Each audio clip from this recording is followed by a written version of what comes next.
যে পাপ করবে সে মারা যাবে। যে প্রত্যেক শিশু পাপের ভিতরে জন্মায় আদমের সময় থেকে। যীশু খ্রিস্টকে কেউ নাকি জীবিত অবস্থায় দেখেনি। কিন্তু যদি বলেন আমি নিউ ইয়র্কে 2 দিন আর 2 রাত ছিলাম, আমি বলবো তিনি মিথ্যাবাদী। 3 রাত কোনোভাবেই হচ্ছে না, যত জিমন্যাস্টিক্সই করেন। এমনকি যদি আইনস্টাইনকেও নিয়ে আসেন,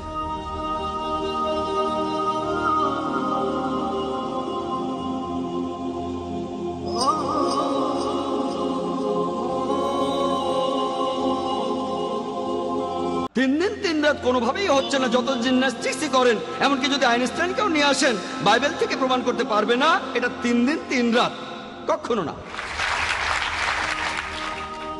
আর যদি কোনো মিশনারি বলেন তিনি নিউ ইয়র্কে গেলেন একদিন দুপুর 2টায়, পরের দিন সকালে চলে আসলেন, এটা 2 দিন মেনে নিলাম। কিন্তু যদি বলেন আমি নিউ ইয়র্কে 2 দিন আর 2 রাত ছিলাম, আমি বলবো তিনি মিথ্যাবাদী, বড়সড় মিথ্যাবাদী। এটা বলতে পারেন 2 দিন, আমিও মানলাম যে একটা দিনের অংশই, পুরো দিন তর্কের খাতিরে মানলাম। কিন্তু 2 দিন আর 2 রাত বলতে পারবেন না। যদি বলেন মিথ্যে বলছেন। প্যাস্টর বললেন, শেষ পয়েন্টে তিনি বললেন যীশু খ্রিস্টকে কেউ নাকি জীবিত অবস্থায় দেখেনি।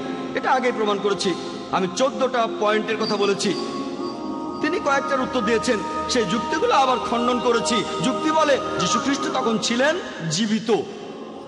তার মানে সেন্ট পলের কথা অনুযায়ী, যীশু খ্রিস্টের নিজের কথা অনুযায়ী, অক্সফোর্ড ডিকশনারি অনুযায়ী, ওয়েবস্টার ডিকশনারি অনুযায়ী তিনি ক্রুসিফাইড হননি এবং পুনরুত্থিত হননি।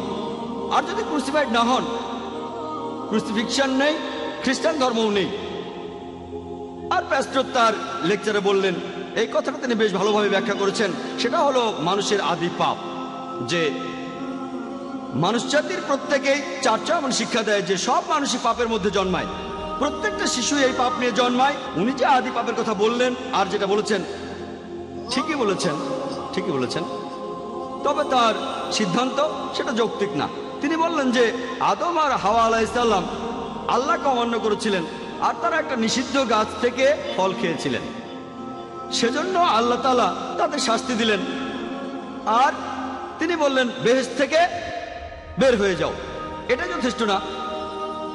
এছাড়াও বলা আছে, উনি রেফারেন্সটা বলেননি, যে জেনেসিস 3:16 অনুচ্ছেদ বলছে যে পুরুষরা তোমরা কষ্ট করে উপার্জন করবে, আর নারী তোমরা তোমাদের স্বামীর অধীনে থাকবে আর প্রসব যন্ত্রণা পাবে। গর্ভধারণ অভিশাপ, বাইবেল তেমনই বলছে। যাই হোক, খ্রিস্টানরা বলে যে প্রত্যেক শিশু পাপের ভিতরে জন্মায় আদমের সময় থেকে, একদম সেই সময় থেকে পৃথিবীর শেষ শিশুটি জন্মানো পর্যন্ত সবাই পাপের ভিতরে। আমি একটা প্রশ্ন করি, যখন আদম সেই নিষিদ্ধ ফল খেয়েছিলেন, আমাকে জিজ্ঞেস করেছিলেন? খাওয়ার আগে জিজ্ঞেস করেছিলেন? না। হয়তো প্যাস্টরকে জিজ্ঞেস করেছিলেন, আমাকে করেননি। যদি আমাকে জিজ্ঞেস না করে থাকে তাহলে আমি কেন তাই থাকবো? কেন? অযৌক্তিক। ঈশ্বরকে অযৌক্তিক না। খ্রিস্টানরা পাপের প্রায়শ্চিত্তের কথা বলে যে ঈশ্বর তার একমাত্র প্রিয় পুত্রকে পাঠিয়েছিলেন প্রায়শ্চিত্ত করতে, যাতে সে নিজের জীবনে উৎসর্গ করতে পারে। আসুন দেখি পবিত্র বাইবেলের ব্যাপারে কি বলে। তারা পাপের প্রায়শ্চিত্ত সম্পর্কে বলেন যে যীশু খ্রিস্ট জীবন দিয়েছেন মানুষ জাতির পাপের জন্য। এই কথাটা প্যাস্টর বলেছেন আর খ্রিস্টান মিশনারিরাও বলে। বাইবেল বলছে যে পাপ করবে সে মারা যাবে। এই কথাটা 2 বার আছে ওল্ড টেস্টামেন্টে, ইজেকিল 18:20 অনুচ্ছেদ, ইজেকিল 18:4 অনুচ্ছেদ, যে পাপ করবে সে মারা যাবে। তবে যদি ইজেকিলের 20 অনুচ্ছেদটা পড়েন, সেখানেই অনুচ্ছেদটা শেষ হয়নি, এটা হলো অনুচ্ছেদটা শুরু। পুরো অনুচ্ছেদটা বলছে, খ্রিস্টান মিশনারিরা বলেন যে পাপ করবে সে মারা যাবে। সেজন্য প্রত্যেক মানুষ পাপের ভিতর জন্মায়, সেজন্য আমরা ক্রুসিফিকশনে বিশ্বাস করব পাপ মুক্তির জন্য। পুরো অনুচ্ছেদটা বলছে, ইজেকিল 18:20 অনুচ্ছেদ, যে পাপ করবে সে মারা যাবে। তবে পুত্র পিতার পাপের বোঝা বইবে না, আর পিতা পুত্রের পাপের বোঝা বইবে না। ভালো লোকের ভালো কাজ তার সাথেই থাকবে, খারাপ লোকের খারাপ কাজও তার সাথে থাকবে। এর পরের অনুচ্ছেদটা বলছে, ইজেকিল 18:21 অনুচ্ছেদ, এখানে বলা হয়েছে কিন্তু যদি সেই ব্যক্তি পাপ থেকে সরে আসে আর তারপর থেকে সব ভালো কাজ করে, সে বেঁচে থাকবে, সে মারা যাবে না। এটা কে বলেছে? বাইবেল, ওল্ড টেস্টামেন্ট, ইজেকিল 18:20-21 অনুচ্ছেদ, সে মারা যাবে না। যদি ভালো কাজ করেন আপনি মারা যাবেন না। যীশু খ্রিস্ট নিজেই বলেছেন পাপ থেকে মুক্তি চাইলে ঈশ্বরের আদেশ মেনে চলো। আর সেন্ট পল বলেছেন যে যীশু যদি মৃত থেকে উত্থিত না হন, আমাদের শিক্ষা মূল্যহীন, তোমাদের বিশ্বাস মূল্যহীন। আমি প্রমাণ করেছি যে যীশু খ্রিস্ট আসলে কখনোই ক্রুসিফাইড হননি। এখানে আপনারা হয়তো বলবেন যে খ্রিস্টানরা সবাইকে এটা বিশ্বাস করে। এটা ভুল ধারণা যে সব খ্রিস্টান একরকম ভাবে যে যীশু খ্রিস্ট আসলেই ক্রুসিফাইড হয়েছিলেন। এটা ভুল ধারণা, কারণ বাইবেলের উপর অনেক বিশেষজ্ঞ আছেন যারা বলেন যে যীশু খ্রিস্ট আসলে ক্রুশবিদ্ধ হয়ে মারা যাননি। ক্রুশবিদ্ধ হয়েছিলেন, তবে নামানোর সময় জীবিত ছিলেন।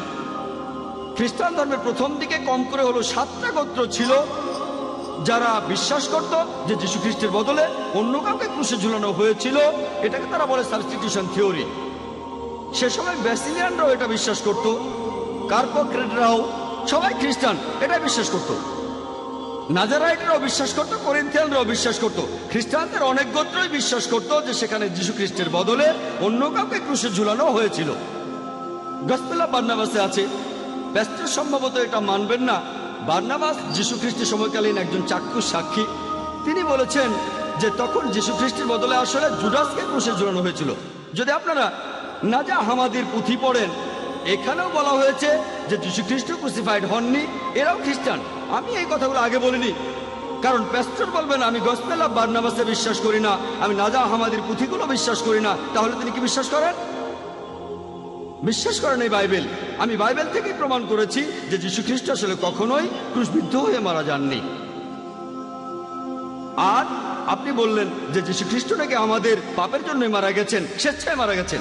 যদি গসপেল অফ ম্যাথিউ পড়েন 27 নম্বর অধ্যায়ের 46 অনুচ্ছেদ বলছে, এছাড়াও গসপেল অফ মার্ক 15 অধ্যায়ের 34 অনুচ্ছেদ বলছে, যখন যীশুকে ক্রুশে ঝুলানো হলো তিনি কাঁদছিলেন, এল্লাই এল্লাই লামা সাবাক্তানি, এল্লাই এল্লাই লামা সাবাক্তানি, যার অর্থ হে ঈশ্বর কেন তুমি আমাকে ত্যাগ করলে।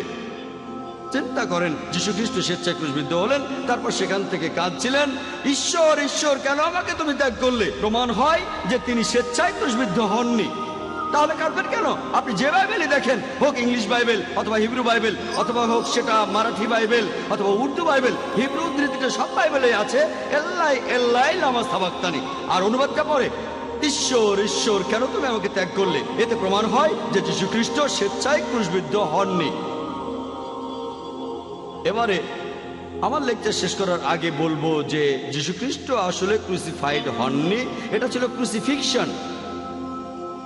আমি আমার লেকচার শুরু করার সময় পবিত্র কোরআনের একটি আয়াতের উদ্ধৃতি দিয়েছিলাম। সূরা ইসরার 81 নম্বর আয়াতে উল্লেখ করা হয়েছে, ওয়াকুল জাল হক ওয়া যাকাল বাতিল ইন্নাল বাতিলা কানা যাহুকা। যখন সত্য এসে মিথ্যের সামনে দাঁড়ায়, মিথ্যে বিলুপ্ত হয়, কারণ মিথ্যে তার প্রকৃতিগত কারণে বিলুপ্ত হবে। ওয়া আখিরু দাওয়ানা আলহামদুলিল্লাহি রাব্বিল আলামিন।